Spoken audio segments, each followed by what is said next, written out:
अस्सलाम वालेकुम वरहमतुल्लाहि वबरकातुह। May peace, mercy and blessing of Allah be upon you all।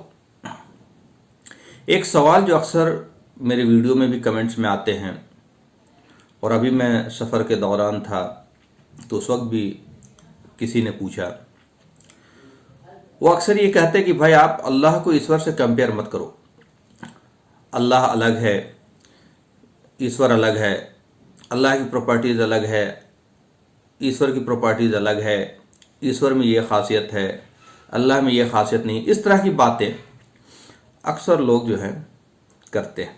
तो एक साहब जब मुझसे टकराए ट्रेन में और जब मैंने कुछ उनको इस तरह के अल्फाज यूज़ किए कि अल्लाह ईश्वर एक है, तो वहाँ पे भी ये ऑब्जेक्शन कि भाई अल्लाह ईश्वर एक नहीं है। तो मैंने उनसे सिर्फ एक सवाल पूछा कि चलो नाम में हम नहीं जाते हैं, अल्लाह कौन है या ईश्वर कौन है या क्या खासियत है या दोनों में सिमिलरिटीज़ है या हम कंपेयर कर सकते हैं नहीं कर सकते, ये एक है। थोड़ी देर के लिए हम नाम को किनारे करते हैं।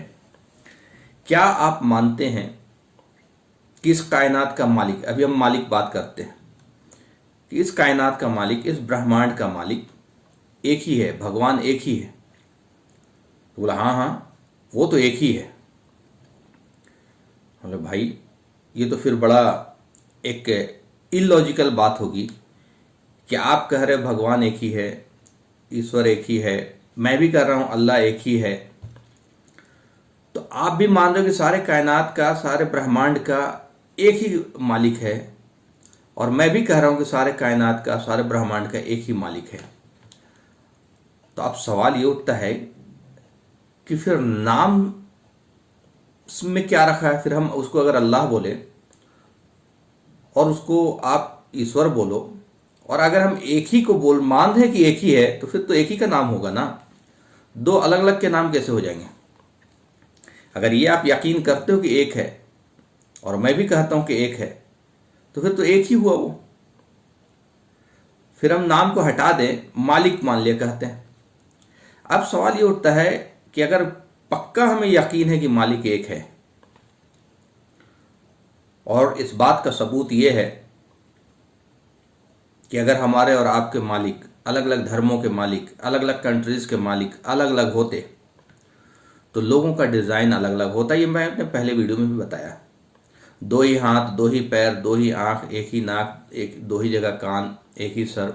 न सुख के लेवल पे, न दुख के लेवल पे, न पेन के लेवल पे, न एहसास के लेवल पे कोई फ़र्क नहीं। सिर्फ फ़र्क है वो है क्लाइमेटिक। कोई ठंडी कंट्रीज में पैदा हुआ, कोई गर्म कंट्रीज में पैदा हुआ, क्लाइमेटिक फ़र्क है। तो ये बात तो एस्टेब्लिश हो जाती है कि वो मालिक एक है, वरना लोगों के डिज़ाइन अलग अलग होते हैं। दो अलग अलग कंपनी एक तरह के प्रोडक्ट नहीं बनाती, तो उनको भी लगा हाँ ये बात तो सही है। अब जब मालिक एक है, तो क्या वो 10 तरह का ज्ञान दे करके हमें कंफ्यूज करेगा? क्या वो लोगों को 10 तरह का ज्ञान दे करके दुनिया में फसाद और लड़ाई होने देगा?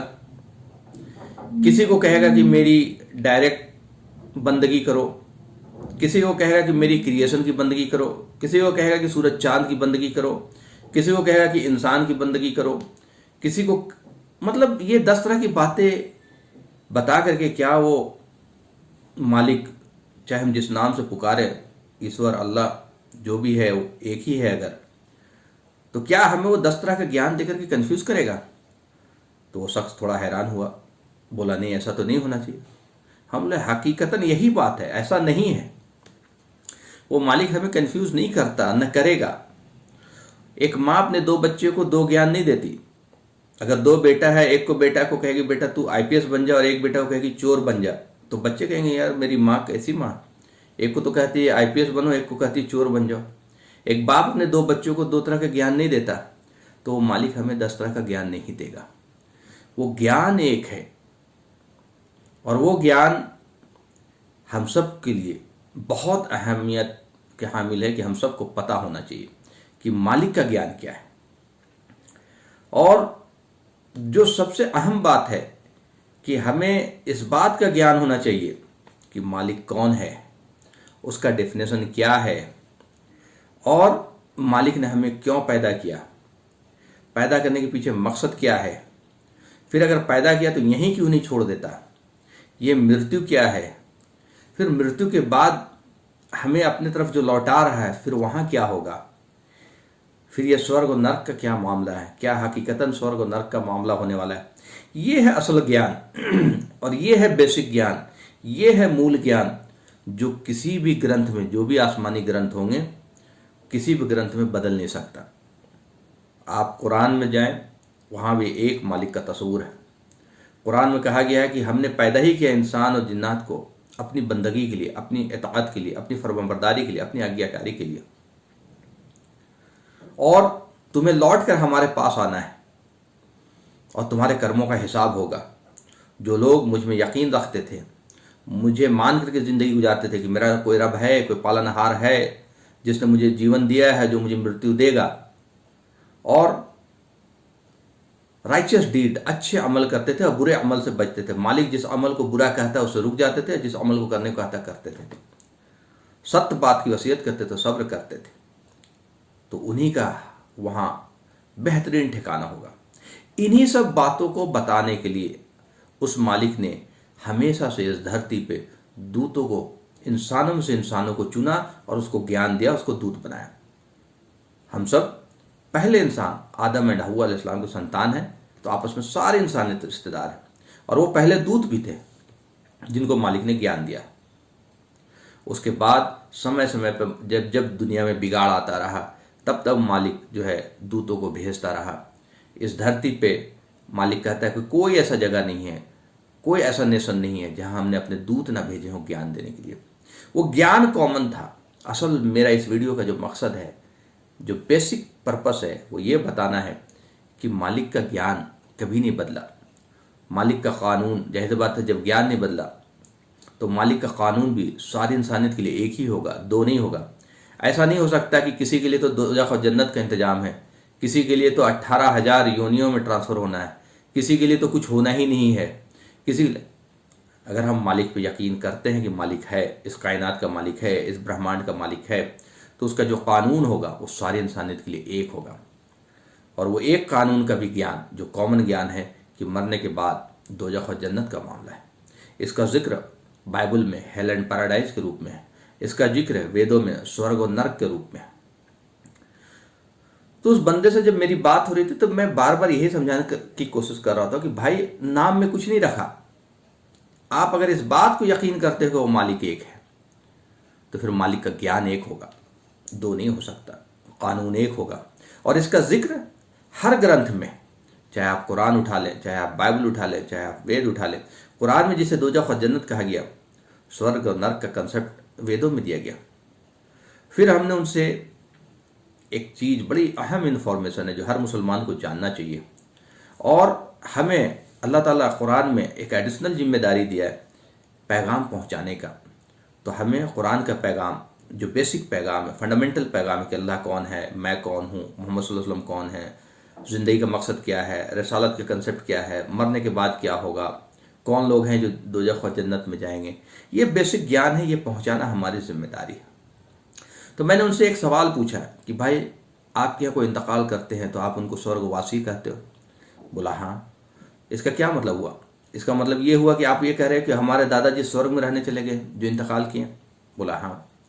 हिंदी ग्रामर में एक कायदा है, जिस शब्द के आगे नी लगा दे मीनिंग को उसका उल्टा कर देता है। जैसे निसंतान, निसंदेह, निसंकोच, निराधार, निरंतर, निर्दोष, निःशुल्क चिकित्सा।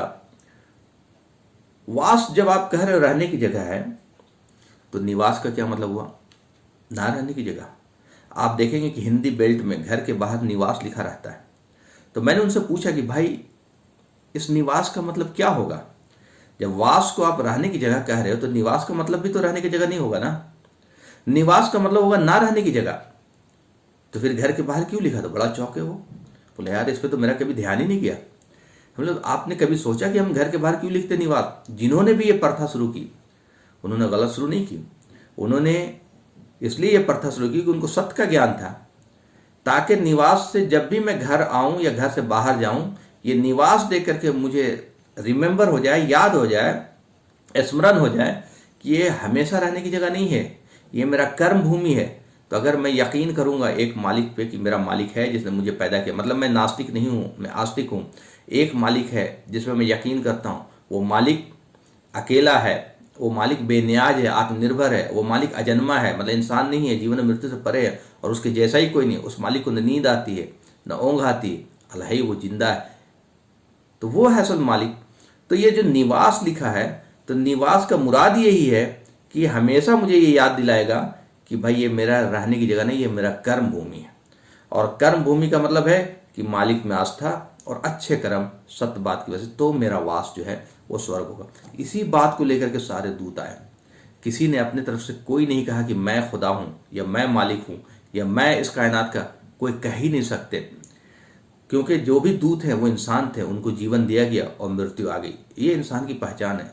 और अल्लाह जो है या मालिक जो है कायनात का, वो जीवन मृत्यु से परे है, वो हमेशा से है और हमेशा रहेगा, वो अजन्मा है, ना वो किसी से जना गया है ना उससे कोई जना जाता है। वो इंसान में या एनिमल में ये चीज़ें होती है कि हम किसी से जने जाते हैं, हमसे कोई जना जाता है।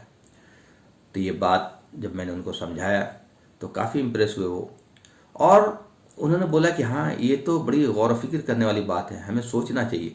हमने बोला भाई बहुत सारी चीज़ें आप टर्मिनोलॉजी में इस्तेमाल करते हो, आप आत्मा को अमर कहते हो। बोला हाँ, तो अमर का मतलब क्या हुआ? ना मरने वाला। तो ना मरने वाला, इसका मतलब मृत्यु क्या है?